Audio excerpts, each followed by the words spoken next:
and I want to start this podcast a different way than I start most podcasts. And that is just asking, what are you excited about right now? I think it has to be the awakening of planet Earth to a new level of consciousness. And I don't mean humans to a new level of consciousness. I mean planet Earth, Mother Earth, the biosphere that we're part of. We're just about to go into a new phase. It's been telegraphed for many, many years by mystics and sages down the centuries, and we're right on the cusp of doing that right now, which is just really, really exciting. And what's exciting about it is we don't quite know what it's going to be like, but we just know it's going to be better. You know, a go faster stripe at the same time as being go slower stripes than the old way of doing things. Curious, what for you are the signs that we are in that growth stage of consciousness? Like, or is it more of an intuition that you connect with, or is it what you see in what's happening in the world? Curious how you relate to the signs for that. You get if you were to just watch the news, and this is in any country, you'd be forgiven by thinking we're going down some terrible slide and we're going to go into oblivion together. But the number of people um, that I find that are now meditating and being more mindful and having some me time without any guilt around. And the amount of mindfulness in the world, there aren't news channels, sadly, talking about all the good things happening. So it's partly intuition, but also partly personal experience. The number of people I bump into doing some marvelous stuff is amazing. It's just sad that often in a news program, they put a little bit of positive news right at the end of it. I think we'd have a great news channel if it's just all positive news. And by the way, a couple of little bad things happened today as well. Well, I think It's it's intuition. Also, I've been active on Inside Timer for many years, and you just see the shift, and you see the acceleration, you see the growth, and you see the awakening, and you get comments on meditations, and so someone said, "I just gave this meditation to my daughter." She gave it to her daughter, and you see it telegraphing and being passed down the chains. so true. It's so crazy the world we live in that's continually bombarded with the biggest issue of the day. And we take in so much of this negative information. I know I used to listen on Tim Ferriss' podcast. I think he's talked a lot about this with the fact that we didn't evolve to know what's happening everywhere all the time and to hold what's happening everywhere all the time, like all of the challenges. And obviously we can open our hearts to compassion, but it's a lot to hold. And you're so right. I mean, I've been doing work in schools and bringing mindfulness into schools for years now, and seeing how much people who I never thought would be open to meditation or to any sort of self-care practice or to even questioning their own beliefs. I heard recently that if you question 5% of your beliefs on a day-to-day basis, that's like a good amount. Like you're actually letting like that's a strong amount. Most people don't question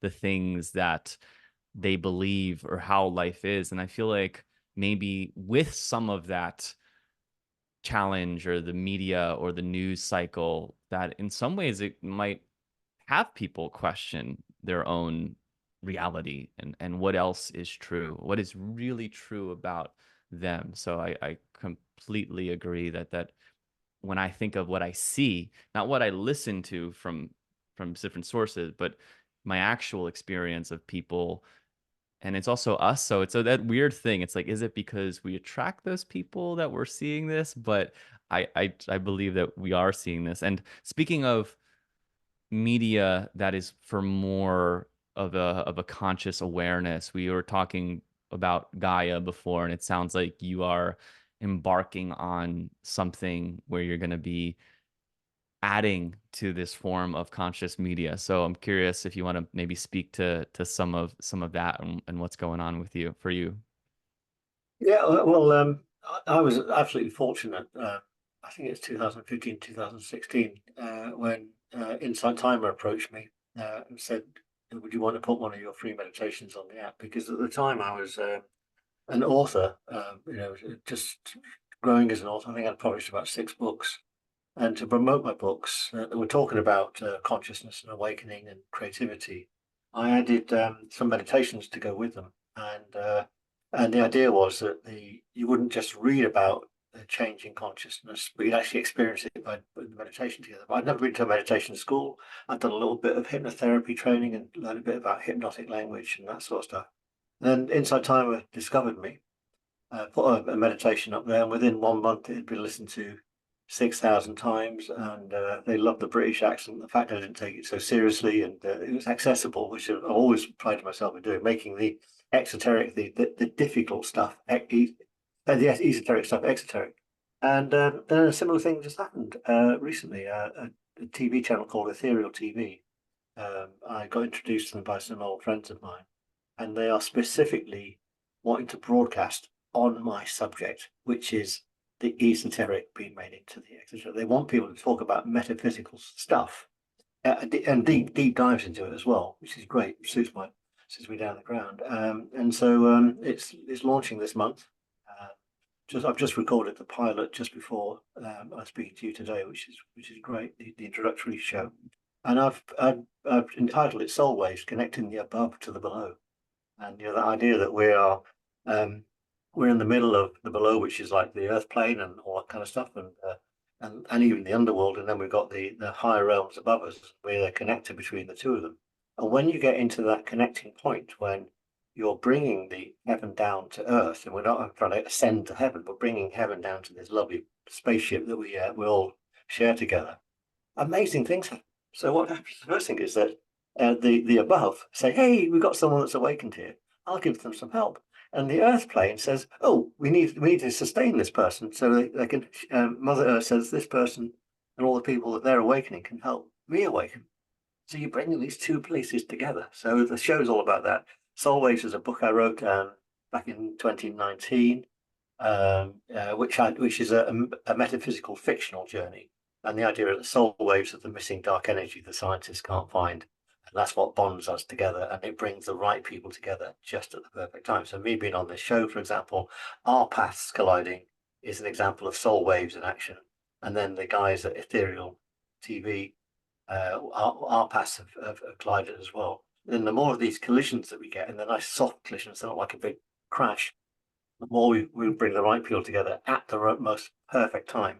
What's good about it, the main thing that's good about it, is that when they said, "Can you do a show a week?" The first thing you do is think, "Oh, how am I going to manage that?" And how am I going to get all these guests? But then what happens? I just write down a list of all the subjects I want to talk about, and one of the subjects was meditation.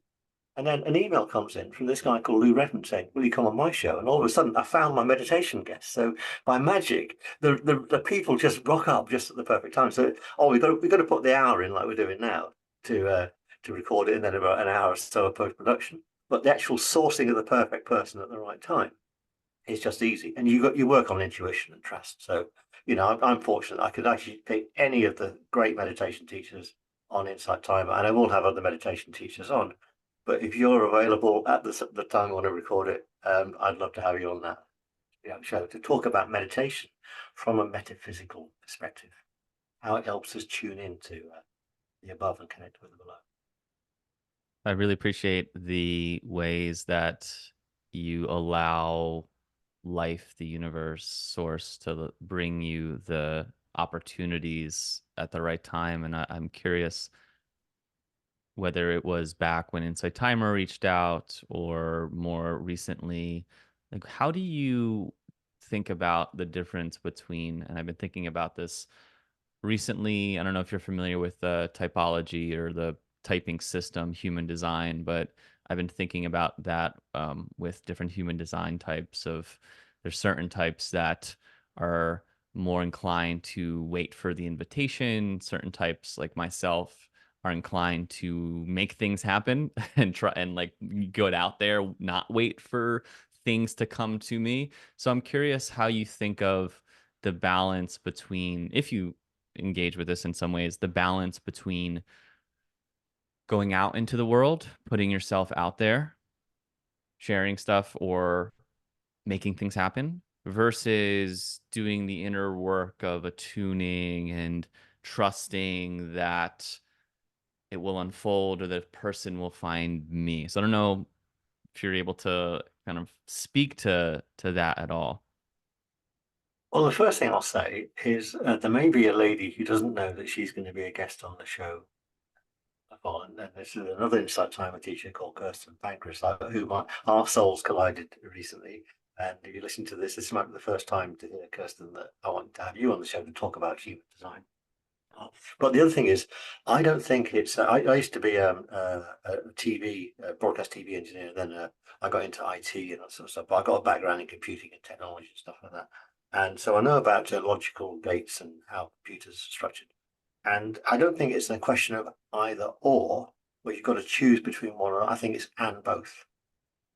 So you're both of those things at the same time. Now, this is kind of interesting because there's two types of magic in the world. And when all this stuff switched on in me, I started to meditate because I was a bit stressed out in my mid 40s, and then lots of magical things started to happen. So as an engineer and a scientist, I started to research them, and I enrolled with two schools of esoteric study. One was a Western Mystery School in California, all done by remote, and that tended to look at male magic. And I also enrolled in an angelic school in Germany that was mainly female magic. And so the female approach tends to be intuitive and allowing, and the male approach tends to be directive. And I totally got into the study of tarot as part of this stuff, but mainly with the Western Mystery School. But the tarot, not from a tarot reading perspective, but understanding the esoteric glyphs and how they act as keys. There's two keys in the tarot. One is the magician, who commands the above to the below, and the other is the high priestess, and she allows the above to come to the below and the below to come up to the above. And so neither are right, but when you merge the two into a state I call the synthesis, where you're dispelling and allowing female magic and male magic to come through at the same time. That's why I say it's the and both, not either or. I don't know whether there's an archetype in human design for the male and female synthesis, but that's kind of what I am and what I love teaching. Yeah, it's a little bit of a different take. So yeah, I'd be curious if you have her on to listen to that. I actually had someone on recently in the podcast talking about some high level human design stuff. That's Um, cool. so I've spoken to a few Insight Timer teachers that were, I guess I would call it around our time, which is 2016. I think you were a little bit earlier than I, maybe by like a month or two, if you look at like when you were on Insight Timer. And it's funny because most of the teachers back then, when I talk to them on the show or separately, they say, yeah, Insight Timer reached out to me. They saw what I was doing. They saw the blog that I had. They saw I was creating meditations here, and they reached out and asked me to come to the app. And it's funny, I don't know how I did it or what happened, but that didn't happen to me. I was using Insight Timer as a meditator using the timer feature, and then I don't know what happened, but I had recently gotten a recording little lavalier mic, and I made my first meditation for a friend, and I saw that you were allowed to like create a profile, and I just like did it on my own. So I got really lucky in being able to just up to start myself back then without getting the invitation. So you have, and this is like, I think what I've said this before, if I can go back in time and just knowing what I know now, just completely focus on only Insight Timer creating content because it would have just grown so much at that time. And by no means that I missed the boat or the wave that has grown. And so when you first uploaded that meditation, saw that over a month, you had 6,000 plays.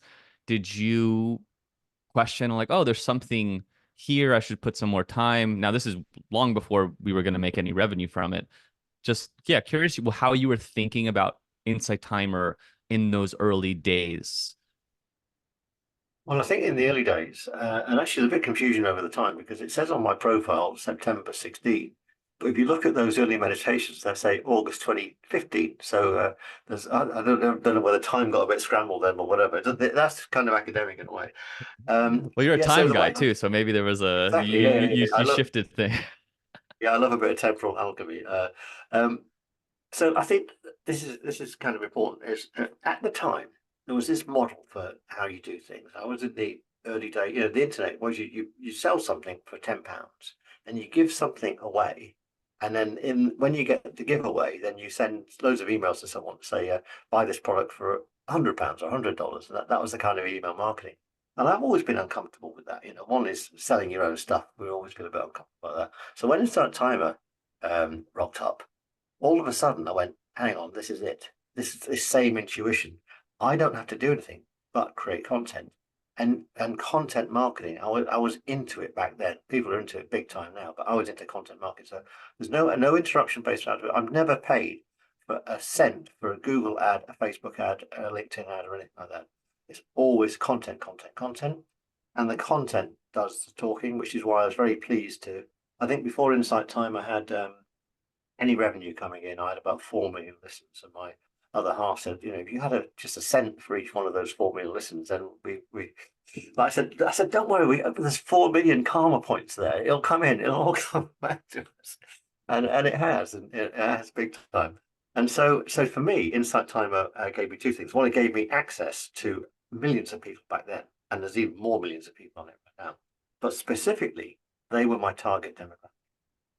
The people that seem to like my stuff are the people that are on the cusp of awakening from semi-dormant state into a full awakened state. They've already done some work themselves, already done some preparatory work, but they want to go to the next level. And I found those people on Insight Timer.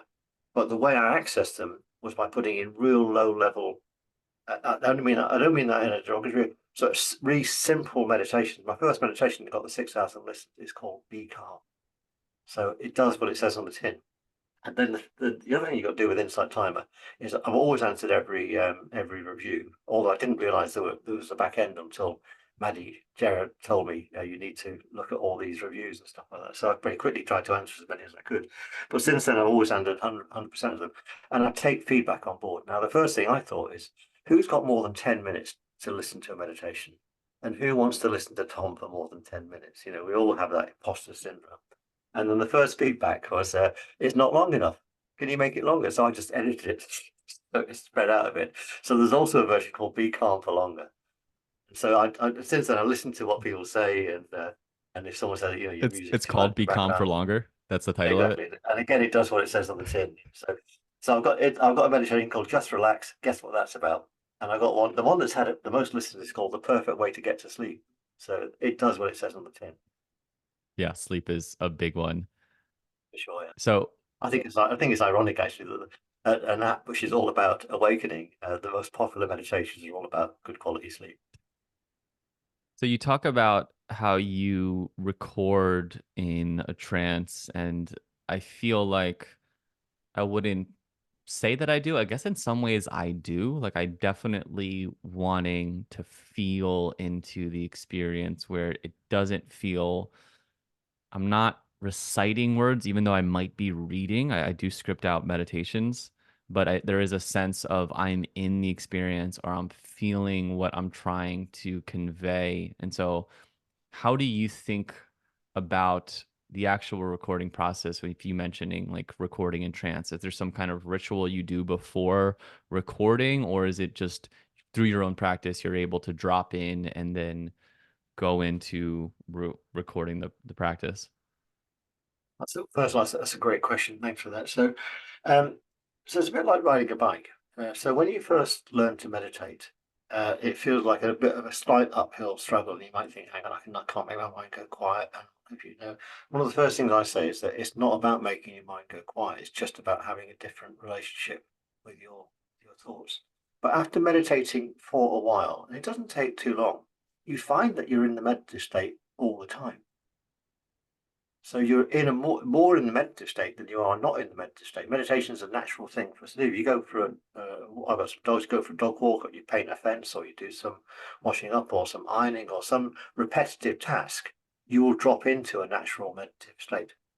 Um, But some of the meditations that I do are specifically about tapping you into other states of consciousness. So, for example, I wrote a book ages ago about light bulb moments, how you tap into those flashes of inspiration. So, if I'm recording a meditation specifically about light bulb moments, I will get into the state of consciousness where I can have light bulb moments. And while I'm doing the recording, a light bulb moment will come in that I'll just enter into the meditation. Although I do script most of my meditations anyway. Um, and so it's all about mirroring the state of consciousness. We've got these things called mirror neurons. So let's say you've had a stroke. What they do with someone that's had a stroke is they might show a video over and over again of someone just picking up a glass of water. And slowly that rewires the plasticity, the plastic neurons, so you get those pathways forged again. But taking it into a spiritual context, if you're listening to someone that is in that state, that different state of consciousness, I don't want to make it elitist and say it's heightened or anything. It's just a different state of consciousness. You will naturally fall into that state. But if you then, as I do, I write my own music these days as well. So I learned in lockdown, I learned how to compose my own ambient music. I'm in the same state of consciousness when I'm composing music. So the music is written in that state of slight trance. The words are written in the state of trance. They're recorded in the state of trance. And here's the real magic. In between, my old guitar teacher used to say to me, Tom, it's not about the notes, it's about the gaps in between the notes. So it's not about the words, it's about the gaps between the words. And this is true of spoken words and written words on page.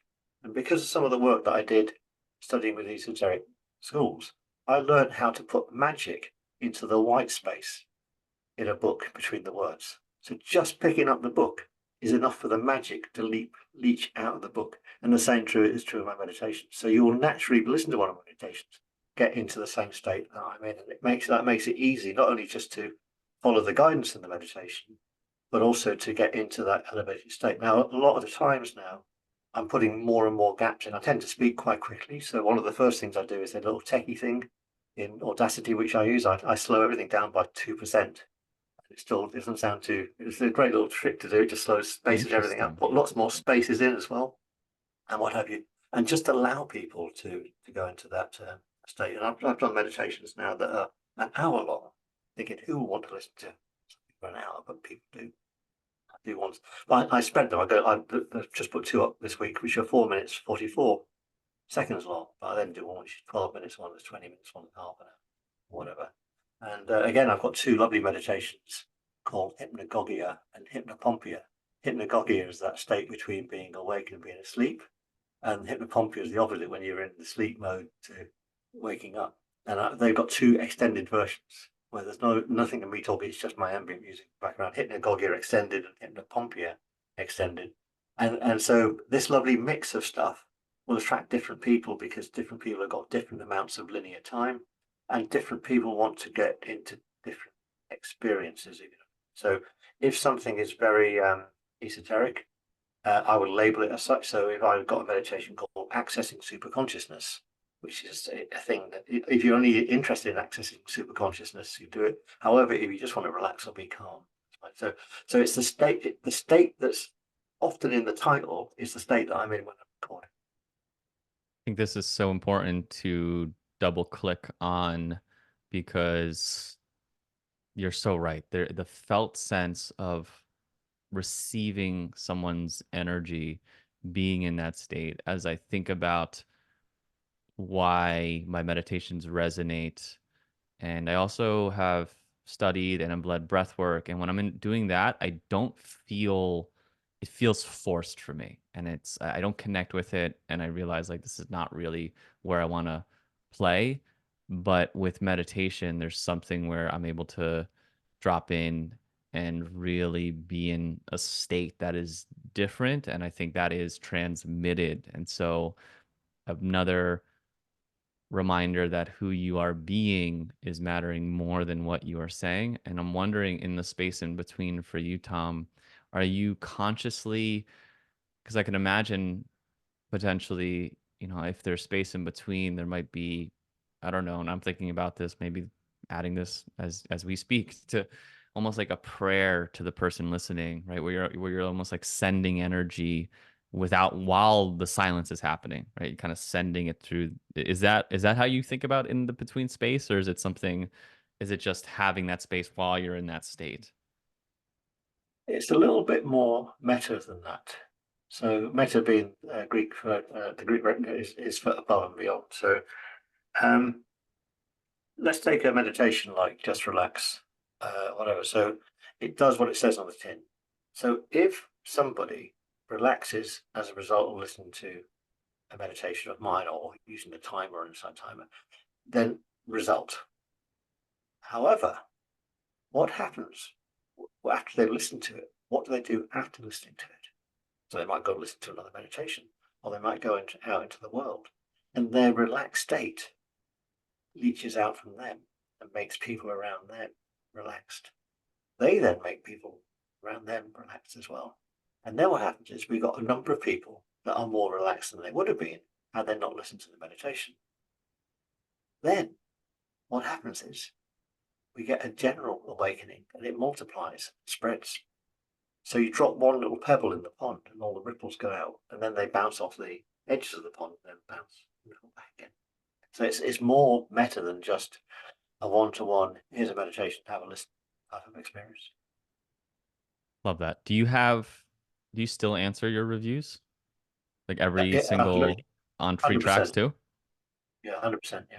Amazing. I wish I had the fortitude to continue that. I did it for a long time when there wasn't any compensation for it, but for some reason I've fallen off the free track reviews as much as I'd like to get back on it. So that's amazing that you're still doing that. And I know it's great. It's such great feed. I do read them. I read all of them, but haven't spent the time to, I don't spend as much time to go through them anymore. You have a lot of courses on some various topics. What is your favorite course you created? I think I have to say it's the one that well, there's two courses that have got the most listens. And one is The Art of Timefulness. And that is a distillation of a much bigger course that I had that I was going to upload as a video course to Inside Timer before they pulled the plug on video courses. And that was an 8-week mindfulness course called Mindfulness Based Time Management, MBTM. And I think I'm the only person to do one of those things in the world. I haven't trademarked it at all, not into that sort of thing. So I distilled it down to a smaller course called The Art of Timefulness, which helps you stretch time. So for me, the time to answer all those reviews come naturally because I do it in what would be dead time, when other people might be on social media or something like that. So I might pick up I might do it first thing in the morning, I might do it midday, and then something in the evening, something like that. And to me, it's marketing time. So in answering those things, you don't have to sell anything at all. I don't very rarely sell something, but if someone says something, I wish you could have more of that. I say, well, actually go and listen to that course there. So the Art of Timefulness course, 16,000 or some more students, is the most popular one. But the one that's dearest to my heart is the one that's got the second number of students, which is just over 10,000, called the Soulful Path. Because Soulful Path is bringing all those souls together at this pivotal time. And it's about how soul attracts soul, and I've had the most amazing story. Two stories I'm going to share. One is this lady I mentioned. She came to see me on the last new moon because she doesn't live very far away, and I very rarely meet a meditator timer. I'll explain why she came to see me, and I'll explain that first. So on Soul Path, there's one of the tracks is called Serendipity and Soul, and I woke up at 4:44 in the morning the day before I recorded it. The morning I was going to record it. So I went back to sleep. I got the idea for the whole meditation at that time, that kind of hypnopompic time. Went back to sleep, got up, recorded it, and I mentioned in the meditation, by the way, I came up with the idea for this at 4:44 in the morning. So Sophie, this lady, Sophie Warner, who's just become on Insight Timer as a teacher, she listens to it. The morning before she listened to it, she woke up at 4:44 and then listened to it. And then she reached out and I said, well, you only live about 20 miles away. Why don't we just have a coffee? So we had a coffee, and then it turns out she wants to be a or she didn't know she wants to be a meditation teacher on Inside Timer. That was a new moon ago, literally on the last new moon. It's a new moon at the time of this recording, and she just published her first meditation on Inside Timer at the time. But the weirdest thing is, as she left the coffee shop to drive home, I got another message in from a lady in Oregon. Now, I don't think we're going to have a coffee because we're on the sides of the pond. And she did exactly the same thing. She woke up at 4:44 and then listened to my meditation that mentions waking up at 4:44. So it's lovely when you get those souls paths just converging on each other. And now I feel with all the people who are on that course, then we've been walking this path together. So it's not like the souls bump and then branch off again. And I know, and that's what I like about all the student comments is you get students commenting on other students' questions, which is great. And you've made other souls collide as well, which is just wonderful. And in That's fact, incredible. there's another lady, Hannah Raymond. She's an amazing pianist, and I think she lives in New York. And she she listened to Soul Path, got in touch with me, and now she's a meditation teacher on Insight Timer as well. But she's much more than that. She runs these concerts about pianos with smaller keys. She's running a series of concerts at the moment in New York, stretto pianos, which is amazing. And she actually interviewed me, and the title of the interview is "When Souls Collide," which is just a wonderful title. Evocative. What's funny is 444 is one of those numbers for me in the last, for a while now, year and a half, that is always, that pops up a lot. It's like the most kind of consecutive number that's been popping up. So love that little nod And I'll from, just give you a little esoteric aside then. It's because 4, 4, and 4 equal 12. tell me more. Okay, so 12 is a really important number. You see, 12's come up in human history for aeons. The 12 apostles and the 12. I think there's 12 pantheons in the Greek gods and demigods and all that sort of stuff. And and I came across these characters recently through an interview that I did with somebody ages ago called the 12 Counselors of the Light. And the idea is, I embedded this into my novels because it's all a bit bonkers. So I thought, you can't write about this in non-fiction. You've got to write about it in fiction. And the idea is that there's 12 counselors, six female energy, six male energy, and they've been pulling strings down on planet Earth and all the planets across the cosmos for aeons. And they are the ones that are controlling things on the Earth plane. But when we imagine that they're real, again, we become super lucky, which is amazing. So the 12 is quite an important number for me. And obviously, I got interviewed the other week by somebody for the Ethereal TV channel. It's just a half-hour interview. And we mentioned about the number 12 in the interview. About this lady, Louisa Tanner Munchin. She's an astrologer, and I got her on as a guest next week. And we're going to talk about the 12 houses of the zodiac. And number 12 is important. As soon as we finished the interview, I went downstairs to change because I had some do-it-yourself jobs to do. So I changed up a nice shirt and trousers into gardening gear, and it was 12 o'clock at that very time. And it's almost like these things are meant to grab our attention.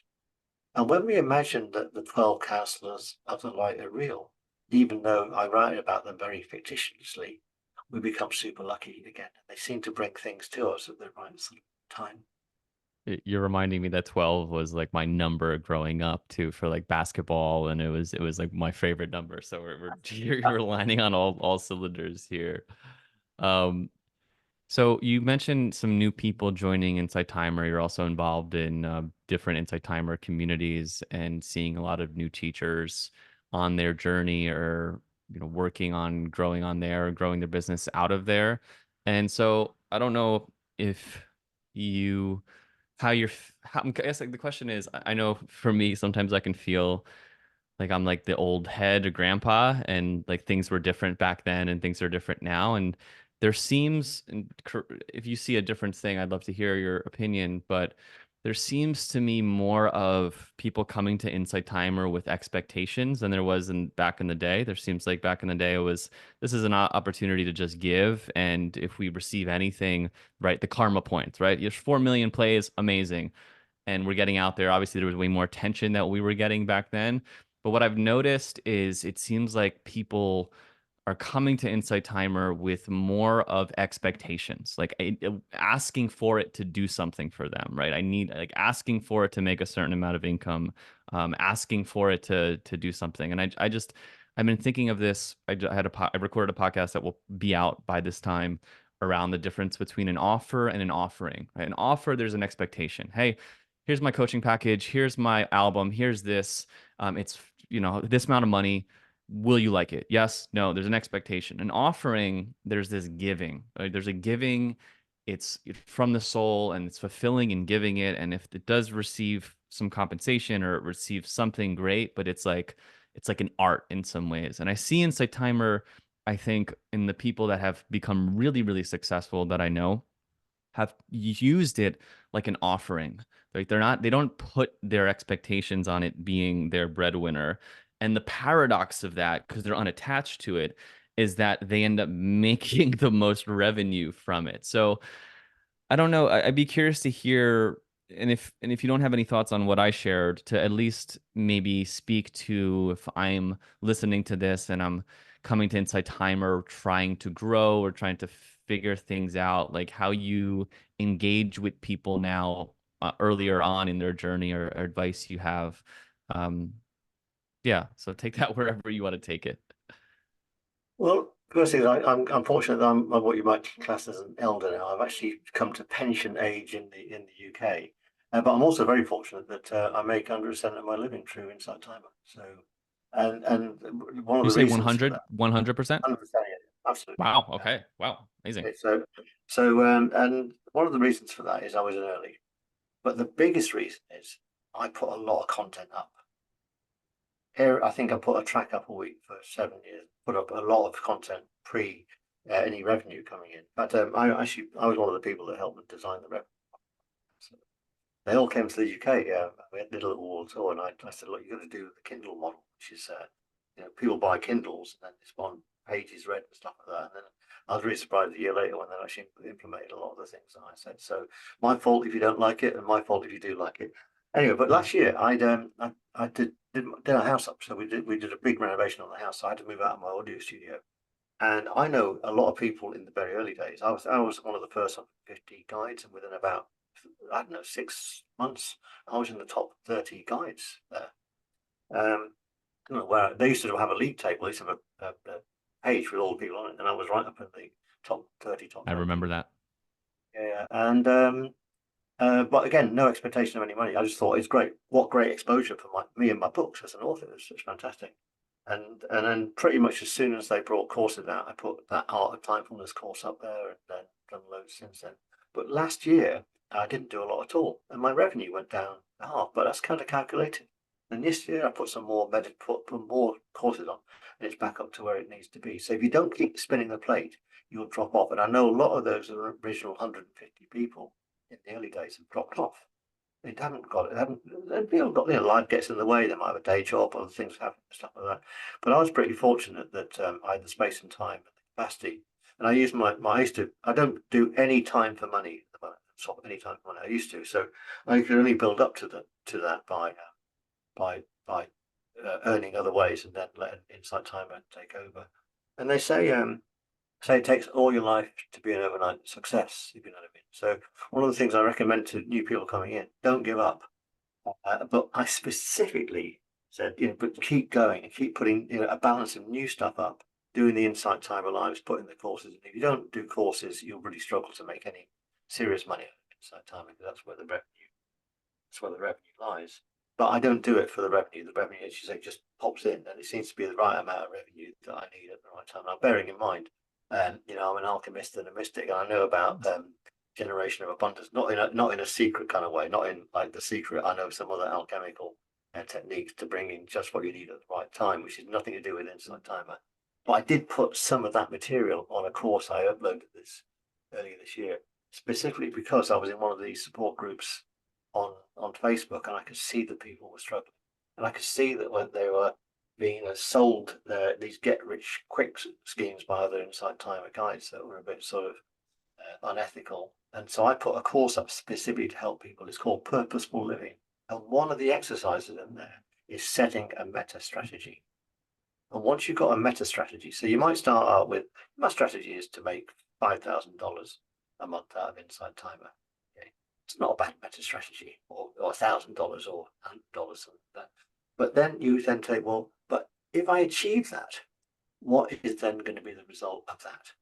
So maybe that you've actually awakened or helped 5,000 souls. And then as a result of you've helped 5,000 souls, what's the strategy above that? Right? And so once you've got your meta strategy, that's what drives you. So my meta strategy, which I share in this module on the course, is to help awaken the planet Earth to the next level of consciousness. That's it. It's pretty simple, but it's not simple necessarily to do, but it's simple. That's it. And I don't expect to get paid for that. I do know as a result of doing that, all the resources that I need to serve in that way will be delivered to me. Some of these are financial. Others people like you rocking up saying, "Will you come and have a chat for an hour?" Sort of stuff. Just at the right time. So what I'm hearing from you is really, in some ways, goal setting 101. Like let's actually, but goal setting connected to the mission, connected to the deeper vision or the deeper why, right? For you, it's awakening the planet, or I forget, a million souls or whatever it might be. But connecting to what your why is, letting your why drive you. And yes, have those structural goals. Like have the goal of, it would be amazing. I had this goal for years. I would do a year financial forecast, and I'd do a 3-year financial forecast. And I would have $3,000 a month on my 3-year financial forecast for Insight Timer as one of my revenue streams. And that was like an incredible dream. Like, wow, could I actually make $3,000 a month on it? And it wasn't that I was doing everything I can to make that tomorrow, but it was just, I'm put it out there. I let my mind work on it. And pretty much now I'm at that, give or take on a normal month. So, for people listening, I mean, they would have heard me talk all the time about slow, juicy growth. And yes, 10 years to overnight success. That if you want to be doing this work, create the space in the container for you to be able to do it, and not the pressure. I think where people can go sour is that they put so much pressure on something, whether it's Insight Timer or whether it's their new business, that it needs to make this amount in the first year. Like you got to give yourself some energy to build that foundation. So yeah, I 100% agree with that. You mentioned these alchemical secrets for the people to appear at the right time, or clients to appear at the right time. I know there are people that work in coaching and have a one-on-one practice that are listening. And so any thoughts, any insights, or things you want to share if someone's like, yeah, I could really go for a new client, or bringing in more clients to my work? How, any esoteric into exoteric insight do you have for them? Well, absolutely exoteric in this case, and it's distilled into another module on the same course. Ages ago, I met a shamanka, an English lady who's a female shaman. And at the time, I'd done a bit of NLP, and I was introduced to SMART goals. And I always felt slightly uncomfortable. Well, I felt uncomfortable at a lot of NLP, but it was helpful in some other ways. And but I felt uncomfortable with SMART goals. I noticed that 50% of my SMART goals manifested and 50% didn't. And I like better stats than that, really. And I learned why SMART goals are not so smart from this female shamanka. And she said, what you're going to do is do learning-based goals, right? Now, the SMART goal is specific, measured, achievable, realistic, and time. So if anyone wants to do a SMART goal around Insight Timer, $3,000 a month is very, very achievable on Insight Timer. But I say if you're starting now, set that as a goal for about 3 years from now. You'll achieve it easily, but go sort of 500, 1,000, 2,000, 3,000. Don't try and you find I know some people have gone to 3,000 very quickly, but they find it very hard to sustain it, because you need the following, you need the growth, you need a lot of stuff around you to be able to do that stuff. You need the energetic status to keep it all going as well. So learning based goals, and there's a module on this on that same course called Purposeful Living, is you set goals based on what you want to learn. So you say, right, in a month I'd like to learn this. In another month, in 3 months I'd like to learn this. In a year I'd like to learn this. And then in 3 years I'd like to learn this. What happens then is what you set for your 3 month learning goal happens within a month. What you set for your 1 year your learning goal happens within 3 months. And what you set for your 3 year goal tends to happen within a year, because you're setting up the conditions for the universe and the cosmos to come to you and show you what it is that you don't know. So with a SMART goal, I might say SMART goal is $3,000 a month within 3 years. But the universe might have a way of making $10,000 in a year within a month within a year, for example. But it just tells you, you've just got to go about it a slightly different way. So if goals are what you want to learn is the secret. It's an amazing, easy way to do it. And I can give that information out freely without you charging for it. So a I lot of love people this. make that massive program and this sort of stuff. So say, well, here it is, it's 9.99 for you, but you can have it for $9 today and that sort of stuff. We can all fear-based marketing by throwing stuff out there freely with unconditional love. Then everything that comes back into your world Yeah. that you need to keep that cycle 20 going. bucks, 20 bucks for that answer. Put it in the Tom's donation and make sure he gets it first. Just kidding. So then what would be, I love this thinking about learning based goals. I don't think I've heard that said. That's amazing. I love doing these podcasts because I'm always learning new things. It's awesome. So what would be an example if someone, let's use clients specifically and not Insight Timer. So they want to get a certain amount or certain new clients. And so the smart goal would be, and I want two new clients a month for the next year. What might a learning based goal be for them? Well, let's back to refer to that. I want to learn how to get clients to come to me without setting a smart-based goal in the first place. I want to learn how. So Yeah. you Can the asked that. universe show me how to do this without me having to set a goal? Ah, interesting. So how would one, so okay, I hear this and it sounds awesome. What would one do on a day-to-day basis to connect with that? Is it just keep asking the question? Because I think the SMART goals, I think it's popular because it gives us a sense of control. Like we can do things and we can measure it, and there's like a place that we're active. What do I need to learn?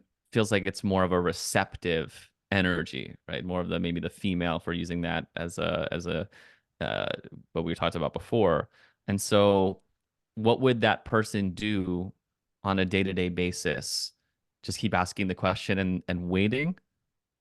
Not even that, no. So let's imagine someone's listening to this right now and said, I'm now listening to this and I'm willing to learn. How about if the person speaking right now, which is me, was about to show you?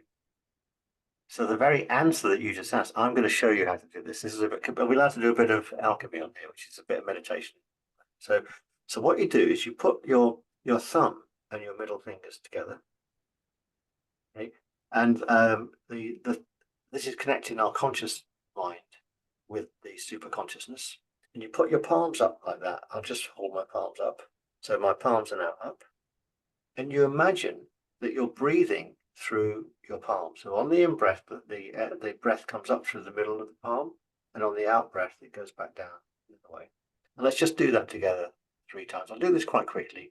And the point is, this is all you have to do every morning. If you haven't got 10 minutes to meditate, just do this, and you'll be amazed that the magic is going to come your way. There's 2 parts to this. So the first is the breathing in and out through your palms.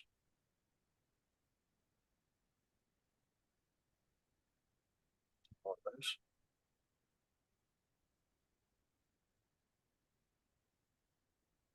We're going to do it again. We're going to do it again. And now I would want you to focus on the in breath coming up through your palm and the out breath coming back down your palm. I want you to focus on the gap between the in, where the breath gets to the top, and before the out starts. And then as the breath comes back down your palms, focus on the gap between the out and the in. So just do that 3 times.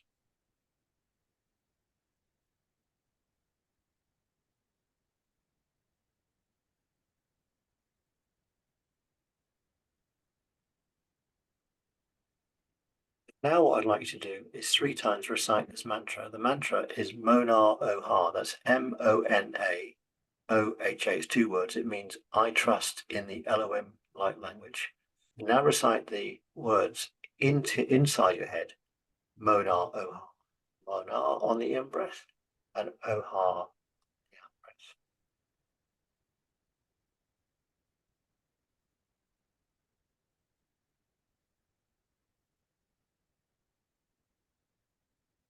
Now I want you to say it with me. So we're going Mona and then Oha. Mona, Mona, Oh, Oha, Mona, Mona, Oh. Oha. Mona So Oha. that's it. So do that every day. You can do it while you're driving along. Look, you can imagine you don't have to hold your fingers together. You don't have to imagine that you can be driving along and do it as well. And just by setting that up, you're setting some cosmic magic into motion, and you're connecting with the above, and then the cosmic forces start to stir, and just what you need come in. Now, some people on Insight Timer, some people it's not the right place for them. It really isn't the right place for them. There's other apps like there's an app called Aura, which I got invited to. In around when Insight Timer started to become successful, I must have had an approach from a different app every month, and I did a few of them, and then I found I just couldn't sustain it. And I found also the audience on Aura isn't my demographic, so it's not quite my demographic. So I'll let Aura disappear and what have you. And I've gone right back to Insight Timer right now. So there are other places other than Insight Timer for some of us to earn that $3,000, $5,000 a month. There's other ways of doing it. Some people, I don't want to do clients anymore. I don't want to spend any one-to-one time with clients. It doesn't suit me, and so I want to do one-to-many as much as I can. And so other people would crave that one-to-one contact, and then that's fine too.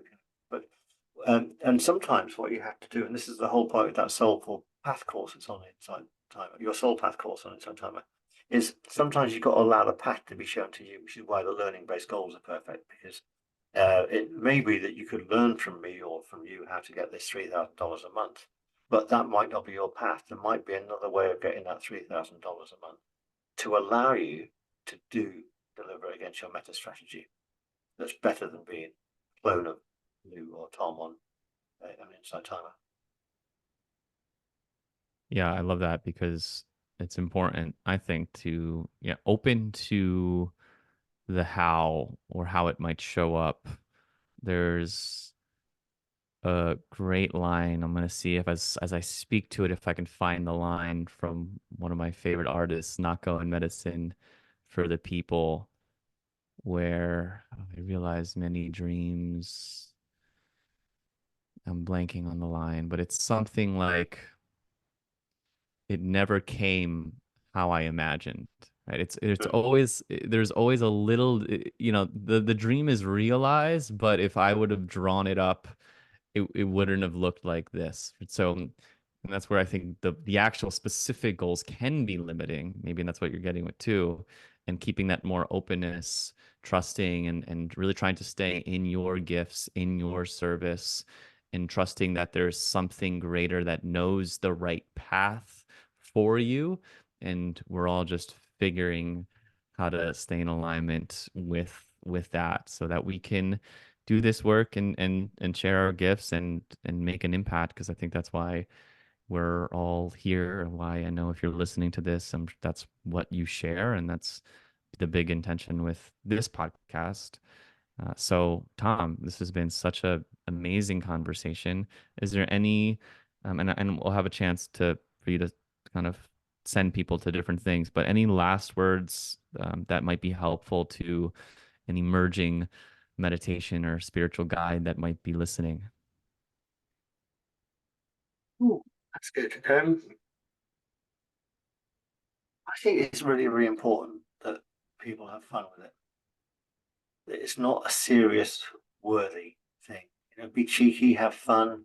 I love playing with words, and I love having titles. That there's a thing in NLP in hypnotic language called phonological ambiguities, and I use them a lot. I love playing with words. I've got loads of my new words on the Urban Dictionary.